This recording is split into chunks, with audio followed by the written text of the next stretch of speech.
रविदास को भुलाने का और भूलने का कोशिश बहुत की गई कि इन्हें वैष्णव समाज में भुला लिया जाए, वैष्णव समाज में कर लिया जाए। लेकिन रविदास वही कह रहे थे जो कुछ वर्षों पहले बुद्ध कह चुके थे। रविदास शिष्य थे रामानंद के, सबको पता है। एक कहानी लोगों ने गढ़ा, रविदास को स्वीकार करना पड़ा। वह इसलिए स्वीकार करना पड़ा क्योंकि रविदास की जो वाणी थी वह भक्त की वाणी थी, वह प्रेम की वाणी थी, इसलिए स्वीकार करना पड़ा।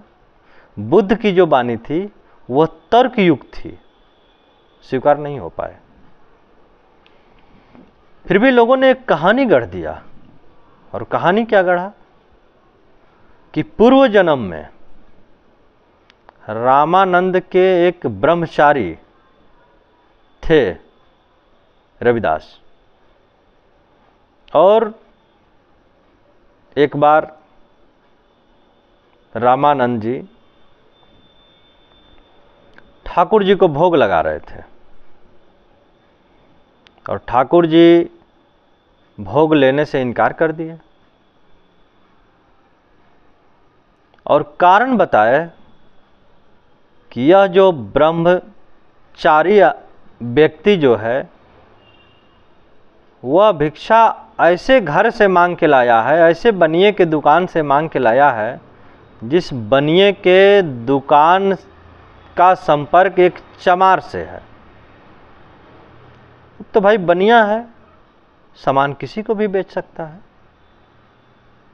लेकिन ठाकुर जी ने भोजन लेने से इनकार कर दिया। हालांकि रामानंद उस टाइप के व्यक्ति नहीं थे, उस टाइप के गुरुजी नहीं थे। जहाँ तक लोगों का मत है, लोगों ने बताया कि रामानंद उस टाइप के थे ही नहीं। यदि इनकार करना होता तो रामानंद तुरंत पहले कह देते कि निकलिए आप, हो गई आपकी। इसलिए कि जिसको कबीर और रविदास जैसे शिष्य गुरु मान रहे हैं वह ऐसे ओछे गुरु नहीं थे। लेकिन लोगों ने कहानी गढ़ा मिलाने के लिए, और आगे कहानी बढ़ती है और लोग बताते हैं कि ठाकुर जी ने श्राप दे दिया कि जाओ, ब्रह्मचर्य जो रामानंद के पास थे, जाओ तुम एक चमार के यहाँ जन्म लोगे। और वह जन्म रविदास का हुआ। लोगों का कहना है, ऐसा कहानी है। धन्यवाद।